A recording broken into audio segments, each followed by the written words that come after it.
man tabi'ahum bi ihsanin ila yaumiddin, amma ba'd. Para santri yang kami cintai dan kami banggakan, para pembina, asatidzah, terkhusus kepada orang tua kita yang kami muliakan, semoga Allah Subhanahu wa taala merahmati dan memberkahi kita semua. Amin ya rabbal alamin. Kemudian salam dan selawat mari kita kirimkan terus kepada Nabi kita tercinta Rasulullah Muhammad sallallahu alaihi wasallam. Nabi yang telah mengajarkan kepada kita al-Islam dan menjadi contoh teladan bagi kita semua, dan kita berharap semoga Allah Subhanahu wa taala mengumpulkan kita dengan beliau sallallahu alaihi wasallam di dalam surganya. Amin ya rabbal alamin. Pertama-tama adik-adik sekalian dan jamaah yang dimuliakan oleh Allah, kami sangat bersyukur dan bahagia sekali malam hari ini bisa bertemu dengan para santri, Masya Allah, orang-orang pilihan Allah Subhanahu wa ta'ala yang telah menghafal sesuatu yang paling mulia, yaitu kalamullah, perkataan Allah Subhanahu wa ta'ala. Dan sesungguhnya adik-adik sekalian merupakan orang yang paling beruntung di dunia ini, insya Allah, jika adik-adik sekalian tetap berada pada kondisi seperti ini, terus berinteraksi dengan Al-Quran. Kenapa? Karena memang jalan keselamatan hidup kita di dunia adalah dengan apa? Ya, Al-Quran. Ya, Allah mengatakan zalikal kitabu la raiba fihi hudan lil muttaqin. Petunjuk bagi orang-orang bertakwa, tidak ada keraguan sama sekali di dalamnya. Jadi kita hidup di dunia ini hanya sementara saja. Kita di dunia ini ibaratnya menanam seperti orang menanam padi. Nanti di akhirat baru kita petik dan ambil hasilnya, berasnya, ya, dan sebagainya. Ya, maka beruntunglah adik-adik sekalian yang telah dipilih oleh Allah, dikirim oleh orang tuanya ke sini, ya, hidup dengan penuh keberkahan Al-Quran di lingkungan yang Masya Allah sangat mengkondisikan kita untuk bisa berinteraksi dengan Al-Quran, yang dimana itulah jalan kebahagiaan dan keselamatan kita di dunia dan di akhirat. Kami sebenarnya kesini, Masya Allah, selain kita sama-sama saling berbagi, kami juga Masya Allah sangat senang dan ingin bersilaturahim dengan para pembina, para asatidzah, dan juga adik-adik kami tercinta. Ya, karena jujur sekedar melihat wajah-wajah adik-adik sekalian, Masya Allah, itu memberikan semangat di dalam hati kami, ya, untuk semakin banyak berinteraksi dengan Al-Quran. Karena kalau kita melihat wajah-wajah penghafal Al-Quran, Masya Allah, itu menambah iman kita, menambah semangat kita untuk beribadah, khususnya banyak berinteraksi dengan Al-Quran. Oleh sebab itulah salah satu alasan kami memberanikan diri ke tempat ini. Jadi kami sampaikan kepada salah satu pembina kita, Ustadz Akram, bahwasanya kami ingin bersilaturahim dengan pembina dan juga kepada santri, sekaligus mungkin kita sama-sama saling berbagi dan bernasihat dalam agama yang mulia ini. Apalagi beberapa hari yang lalu kami sempat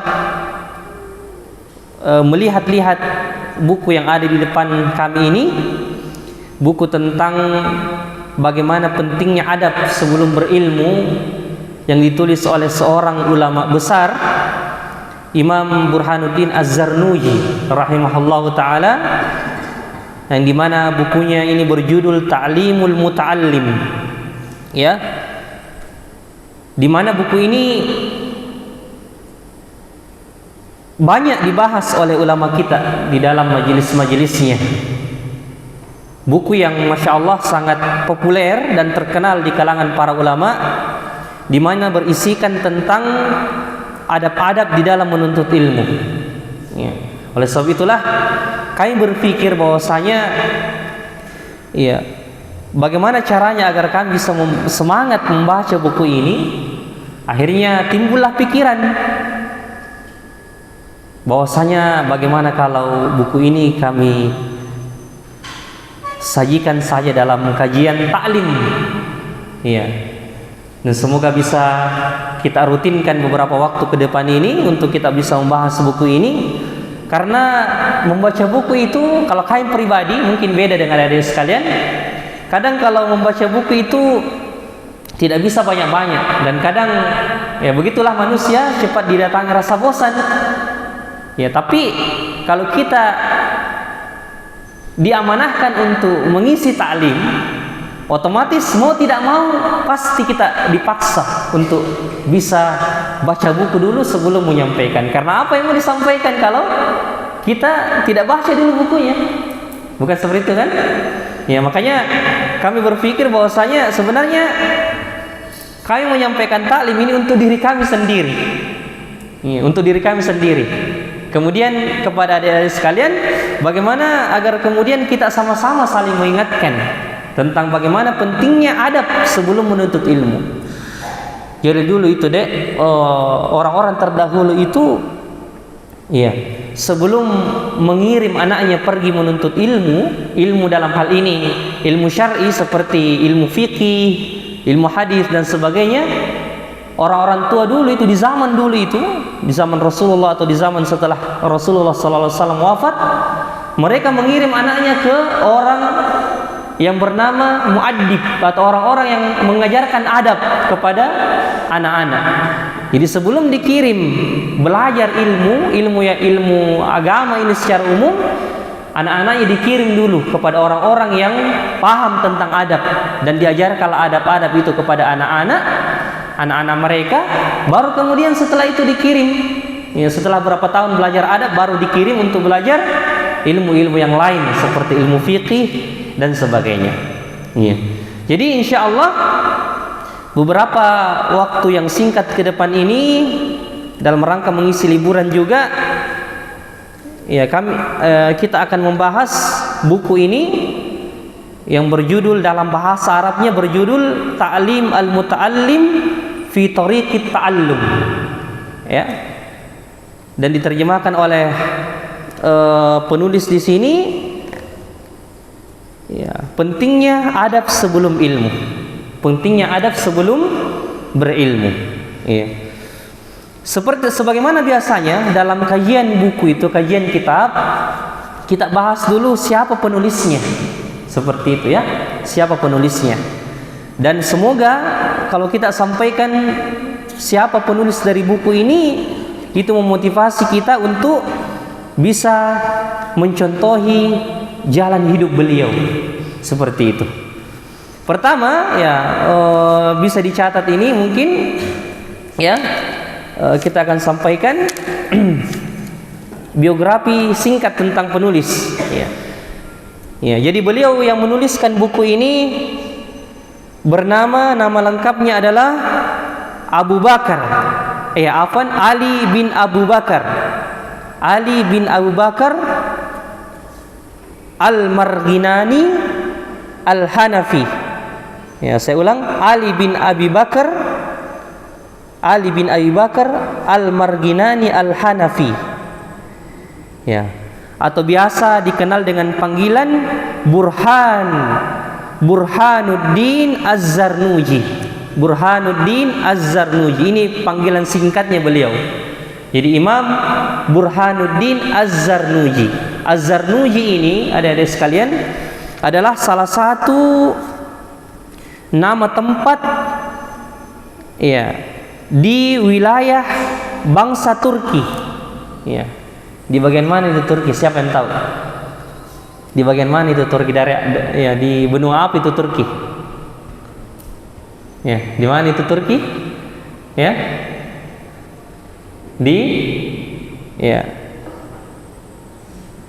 Ya. Sudah masuk Eropa ya? Sudah masuk Eropa, betul? Iya. Jadi beliau ini dari salah satu tempat di daerah Turki yang bernama Kampung Az-Zarnuj. Ya, makanya beliau digelari Az-Zarnuji. Jadi Az-Zarnuji ini bukan namanya, tapi nama daerah asalnya. Ya, sama kita misalnya, ya siapa nama kita? Ya, siapa? Hafidhun. Misalnya Hafidhun, ya, bisa dipanggil Hafidhun Al-Pinrangi. Dari Pinrang ya? Iya. Artinya Al-Pinrangi ini bukan namanya, tapi nama apa?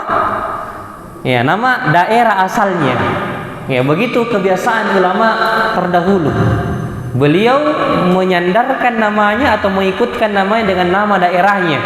Seperti ya Imam Bukhari.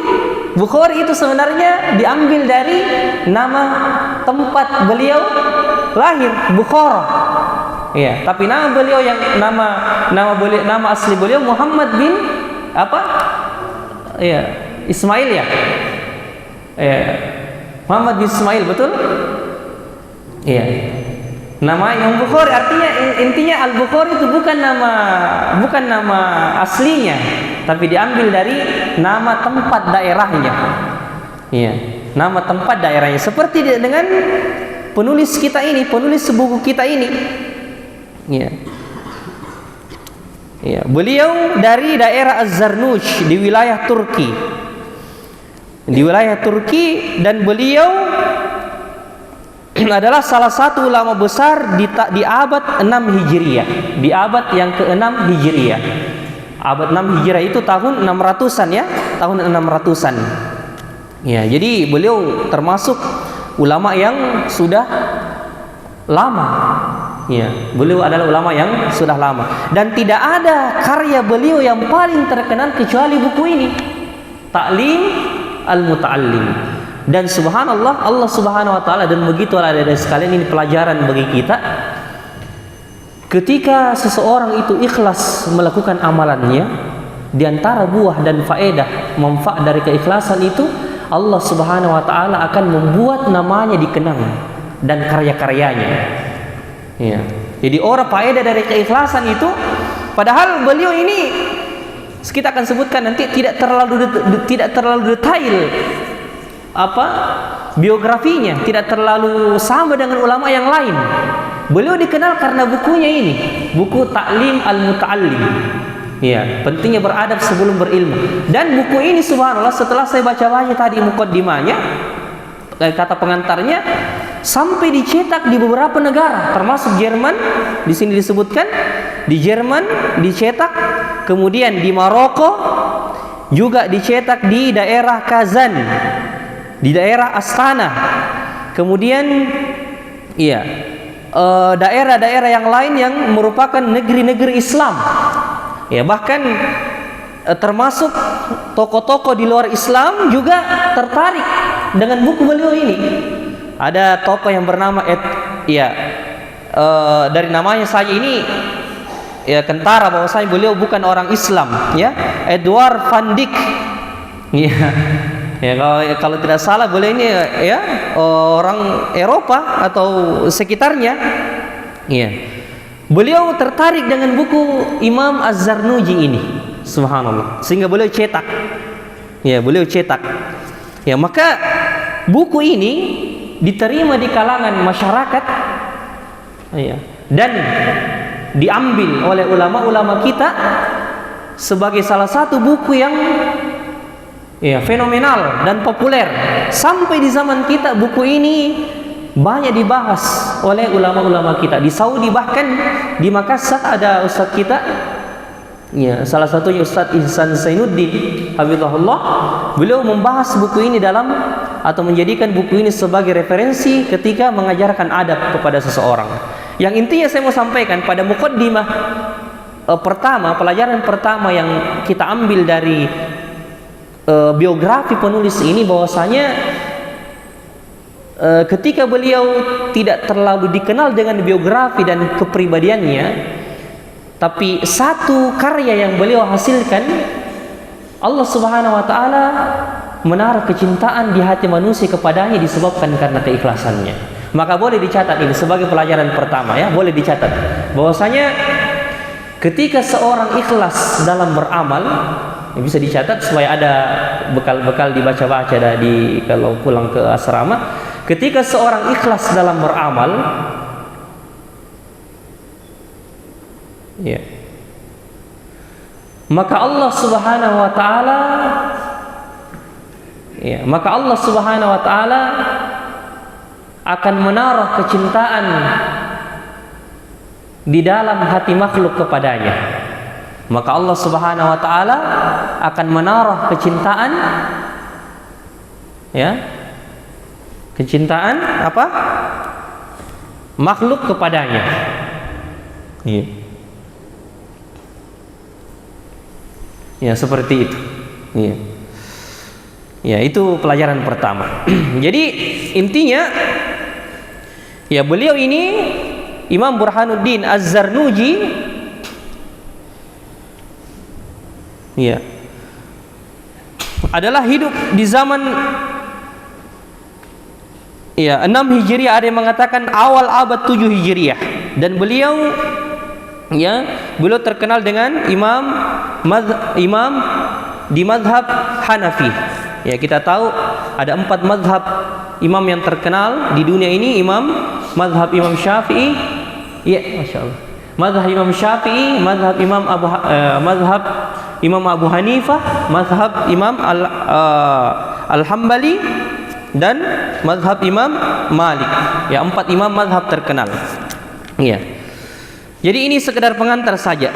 Jadi intinya tidak ada yang disebutkan dalam biografi beliau ini kecuali bukunya saja. Ya, bukunya tentang Ta'lim al-Muta'allim ini yang banyak digemari oleh ulama-ulama, bukan saja ulama tapi sampai orientalis, orang-orang tokoh-tokoh di luar Islam. Subhanallah. Bayangkan adik-adik sekalian kalau antum nanti menulis bukunya adik-adik sekalian bukan hanya dibaca oleh orang Islam tapi orang di luar Islam juga. Bagaimana perasaan kita?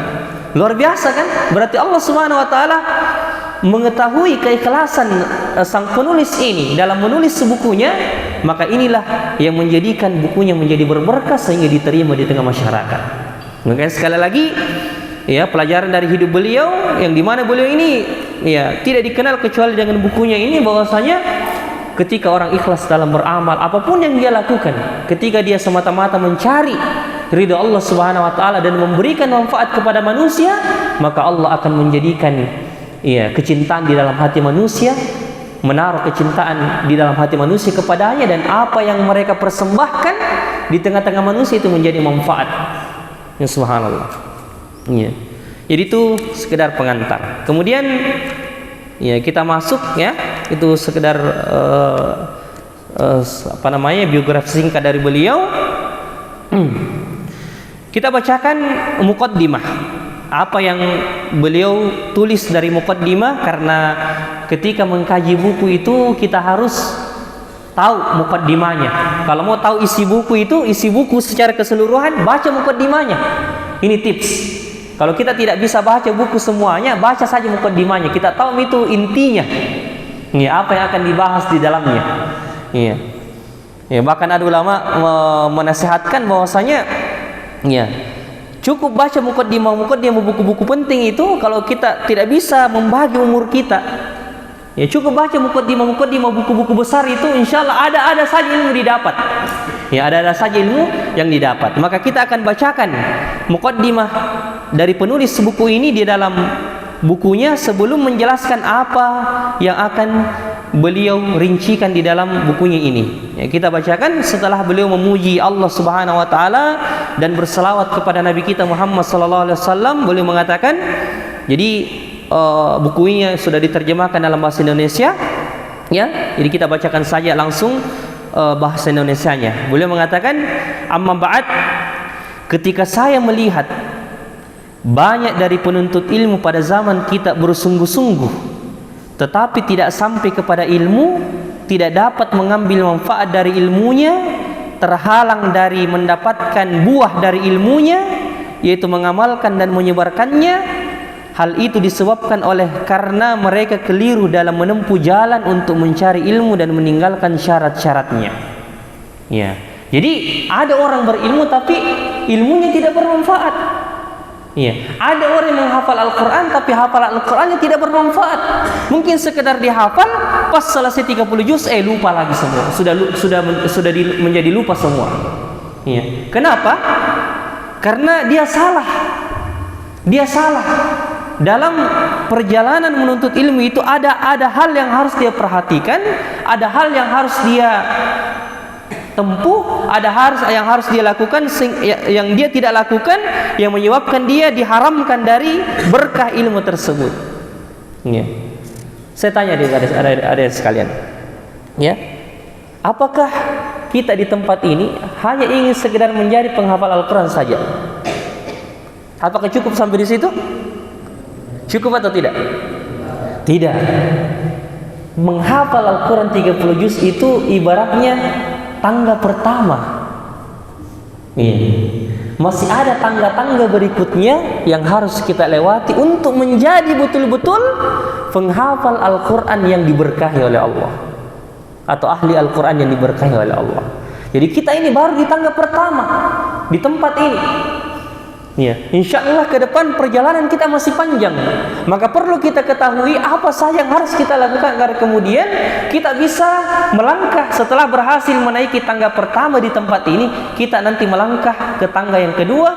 Kita harus perhatikan apa yang harus kita lakukan dan apa yang harus kita pelajari, apa yang harus kita amalkan. Itu penting. Maka beliau mengatakan, di zaman beliau ini, di zaman yang belum banyak fitnah, ya, ada fitnah tapi tidak seperti di zaman kita yang Masya Allah, kalau kita keluar dari pesantren, alhamdulillah pesantren kita Masya Allah terkondisikan, Masya Allah jauh dari keramaian. Iya. Kalau kita keluar, mungkin kita sudah lihat bagaimana kondisi kampung kita atau di kota. Iya.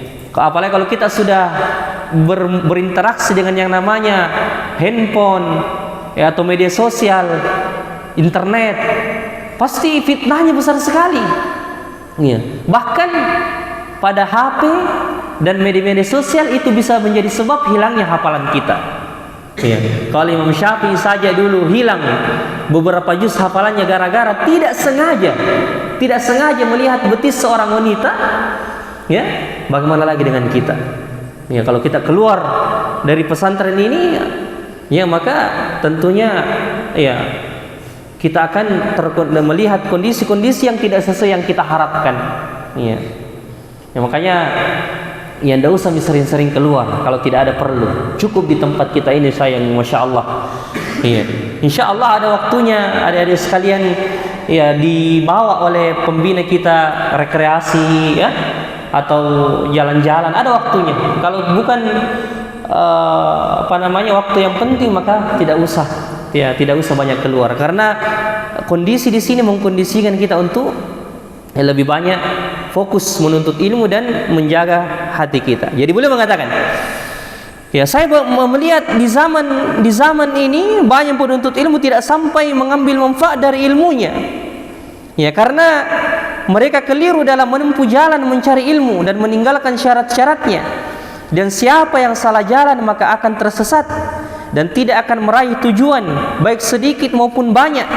Maka saya ingin menjelaskan kepada mereka cara menuntut ilmu seperti yang saya pahami dari buku-buku dan yang saya dengar dari guru-guru saya, kata beliau, yang memiliki ilmu dan hikmah. Kemudian beliau mengatakan, dengan semua itu saya mengharapkan doa-doa dari siapa saja yang menyukainya, para mukhlisin, orang-orang yang ikhlas, supaya mendapatkan kemenangan dan keselamatan pada hari kiamat.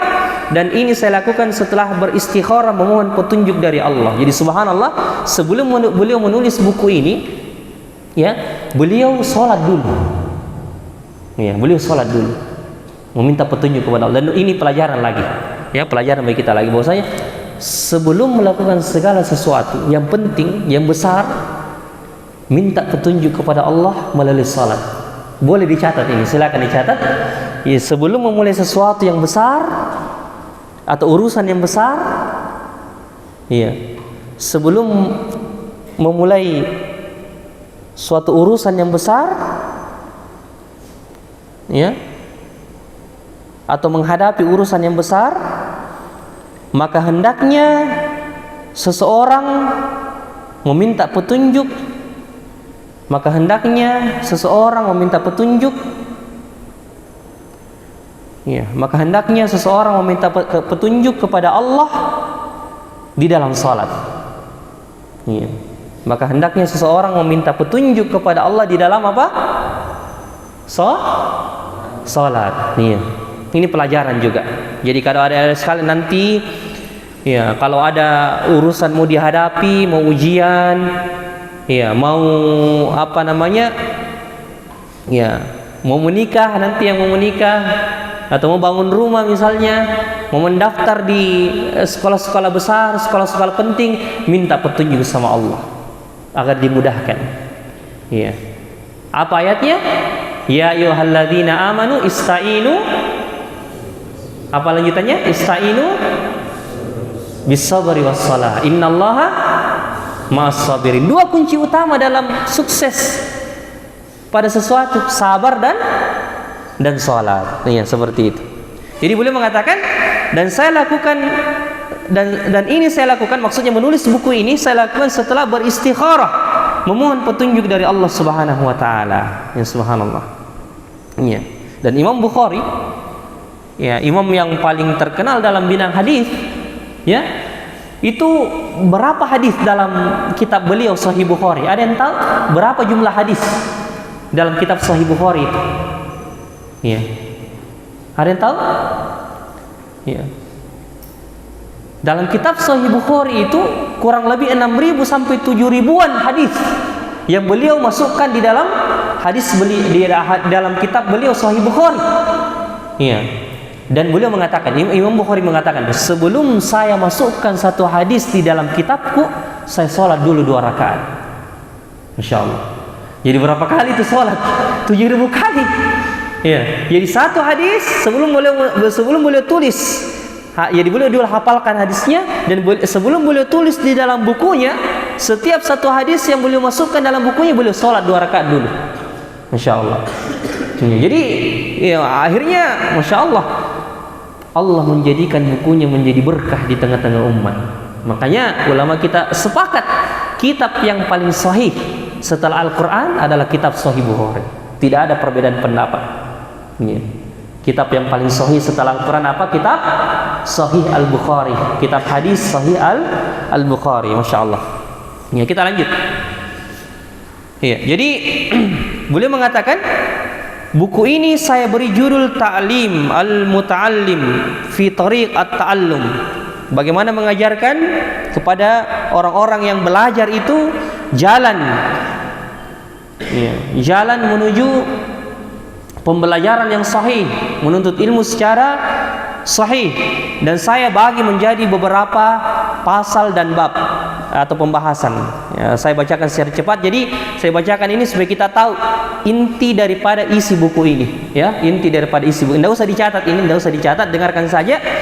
Ya, jadi buku ini terbagi beberapa bagian. Pertama, pengertian ilmu dan fikih beserta keutamaannya, itu yang pertama. Yang kedua, pembahasan yang kedua tentang meluruskan niat ketika belajar, membetulkan niat ketika belajar.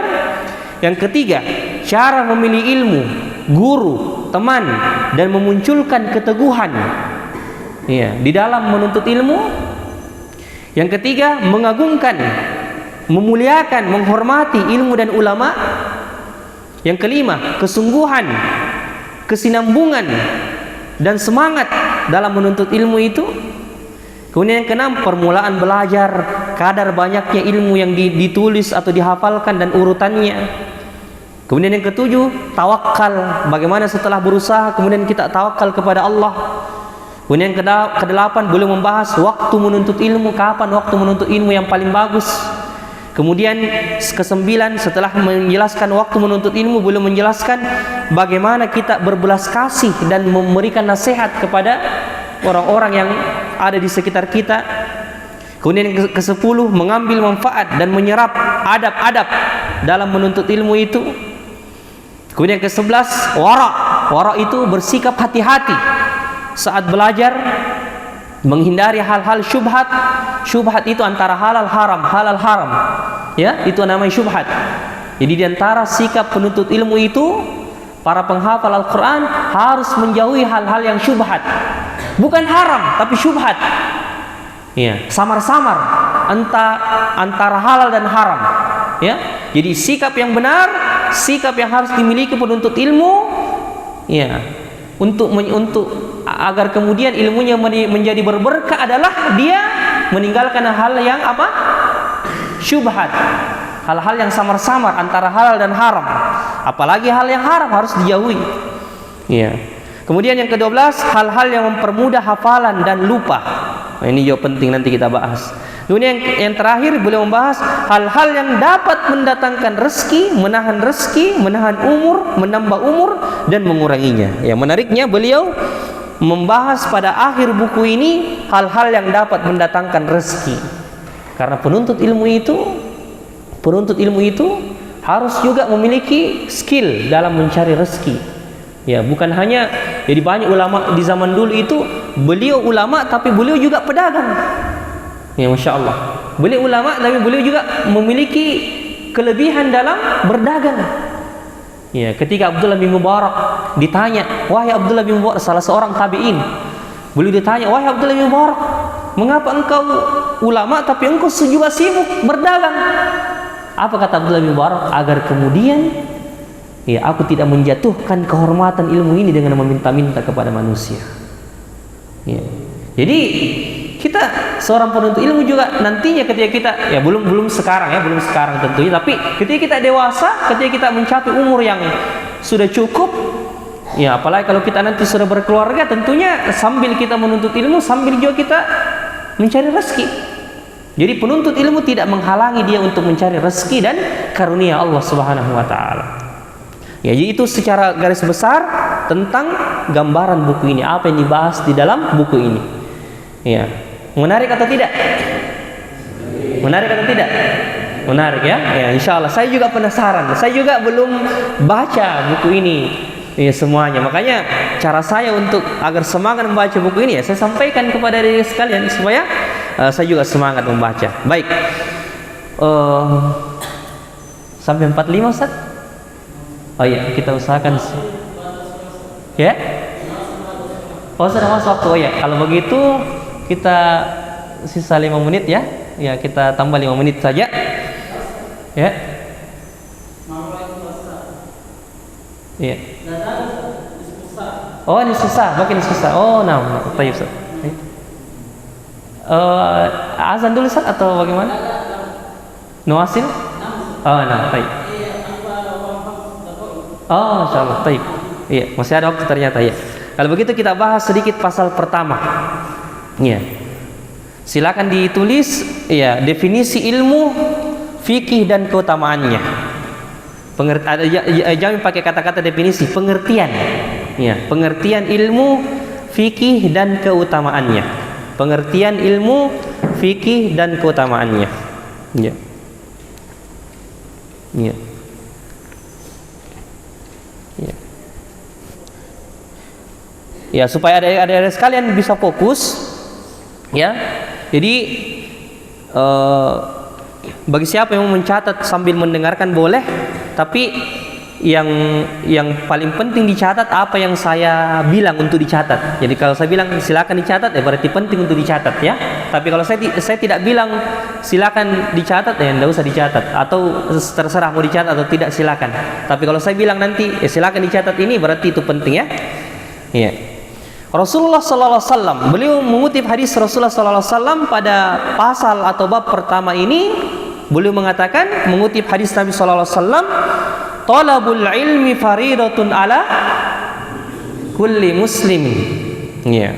Menuntut ilmu adalah kewajiban bagi setiap muslim. Itu harus kita hafalkan bersama. Jadi adik-adik sekalian, mau tidak mau kita ini sebagai manusia harus menuntut ilmu, siapapun kita, penghafal Al-Quran, bukan penghafal Al-Quran, ya, semua kita wajib. Yang namanya menuntut ilmu itu wajib. Karena kenapa? Tujuan kita beribadah kepada Allah apa? Apa tujuan kita apa tujuan kita diciptakan? Apa tujuan diciptakan? Apa tujuan kita diciptakan oleh Allah? Iya, bisa kelahiran. Oh iya. Apa tujuan kita diciptakan oleh Allah? Saya sudah kasih tadi jawabannya. Apa? Tujuan kita diciptakan oleh Allah di dunia ini untuk apa? Untuk beribadah kepada Allah. Iya. Namun bagaimana coba kita beribadah kepada Allah Subhanahu wa taala? Bagaimana kita tahu caranya kalau kita tidak apa? Kita tidak menuntut ilmu. Iya, makanya orang-orang yang tersesat, orang-orang yang melenceng dari jalan ihdinas siratal mustaqim, apa sebabnya? Karena mereka tidak berilmu.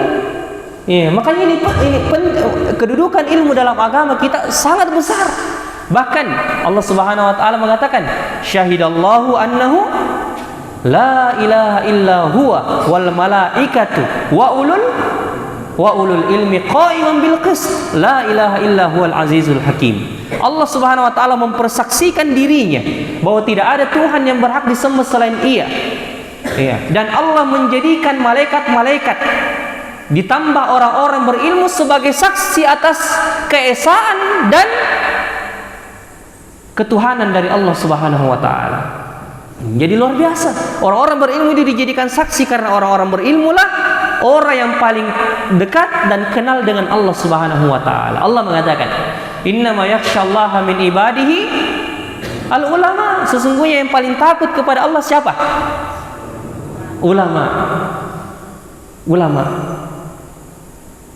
Sekarang saya mau bertanya lagi. Kenapa ulama yang paling takut kepada Allah? Kenapa bukan polisi? Kenapa bukan pejabat? Kenapa bukan kenapa bukan yang lain? Kenapa ulama yang paling takut kepada Allah? Saya bisa kasih jawaban. Iya. Insyaallah pekan depan kita sediakan hadiah. Yang menjawab pertanyaan ini insyaallah pekan depan kita sediakan insyaallah. Iya. Ya, siapa yang bisa jawabin? Ya, silakan. Perkenalkan dulu nama tak. Saya mau tahu namanya dan kelas berapa sekarang. Iya. Siapa? Abdullah. Abdul Tauf apa? Abdul Ghaffar. Ya, kelas berapa sekarang Abdul Ghaffar? Oh ya, bisa pakai mic. Jasa kelas ya. Iya. Iya. Oh iya. Hafalannya sudah sampai, kalau boleh tahu ya, enggak apa-apa sebagai motivasi. Abdul Ghaffar juz 24. Oh, 24 juz. Oh, Masya Allah, luar biasa. Allah, sisa 6 juz. Semoga dimudahkan. Kita doakan semoga Allah mudahkan saudara kita dan teman-teman semua dalam menyelesaikan hafalannya. Amin ya rabbal alamin. Iya. Kenapa kira-kira Abdul Ghaffar ulama itu atau orang berilmu itu yang paling takut kepada Allah? Iya. Karena apa? Ya, enggak apa-apa deh. Iya, enggak apa-apa. Nanti kita luruskan ya. Iya. Karena apa? Iya. Menurut Abdul Ghaffar ya. Karena dia menuntut ilmu. Masih mau jawaban yang lebih jelas lagi. Ya, siapa yang bisa bantu Abdul Ghaffar? Iya. Masya Allah. Karena sudah memberanikan diri yang pertama, insya Allah kita janjikan hadiah ya, insya Allah. Iya, insya Allah. Siapa? Oh, insya Allah. Iya. Kenapa polisi tidak tahu? Karena polisi tidak berilmu. Tujuan berilmu adalah mengenal Allah Subhanahu wa taala. Tujuan berilmu adalah, iya, maksud saya Pak begini. Kenapa bisa ulama itu yang paling takut? Apa sebabnya? Apa yang dia lakukan? Kira-kira apa? Iya. Ya, sehingga dia menjadikan dia atau siapa yang bisa bantu? Ya. Perkenalkan namanya. Siapa? Fadil. Ya, Fadil ya. Kelas berapa Fadil? SMA ya? Iya, Masya Allah. Iya. Sudah sampai di mana hafalannya, Dek? 15, Masya Allah. Luar biasa, sudah setengah Quran, Masya Allah. Kita doakan semoga Allah mudahkan beliau menyelesaikan hafalan insyaallah. Iya. Padahal Fadil, iya, apa alasannya? Apa kira-kira menurut Fadil? Ya. Iya. Iya. Saya ubah pertanyaan, apa yang dilakukan ulama itu sehingga iya, dia menjadi yang paling takut kepada Allah? Iya.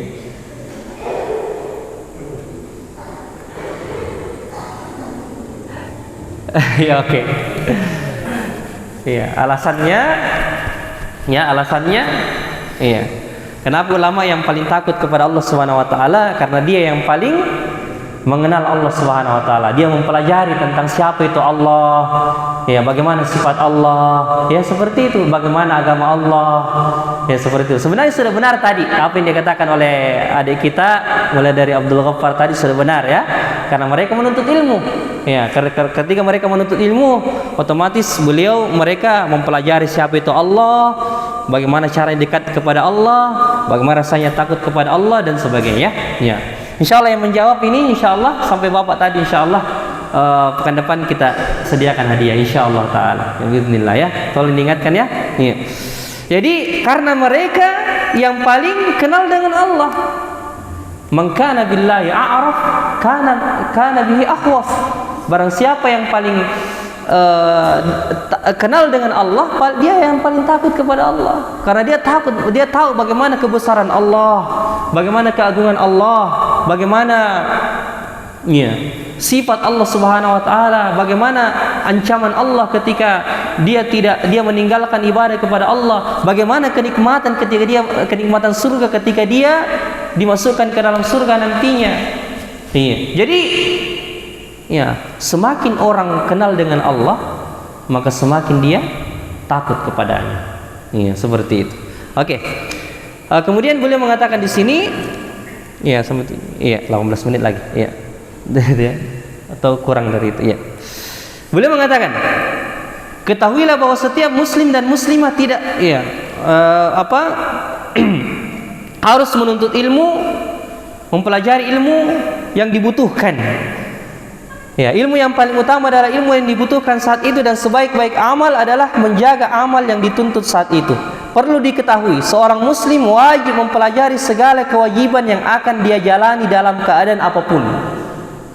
Penting ini. Jadi seorang muslim wajib mempelajari segala kewajiban yang akan dia jalani dalam keadaan apapun. Ya, jadi boleh mengatakan setiap muslim atau muslimah wajib mempelajari ilmu yang dia butuhkan saat itu. Misalnya,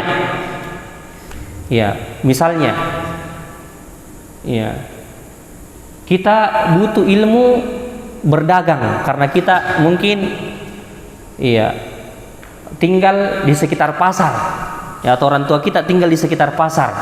Maka orang tua kita wajib, kalau dia mau jual beli di pasar, wajib mempelajari ilmu apa? Ilmu jual beli, ilmu berdagang, seperti itu. Jadi boleh mengatakan wajib bagi setiap muslim dan muslimah mempelajari ilmu yang dibutuhkan saat itu. Ya. Jadi beda di zaman Rasulullah, beda di zaman kita sekarang.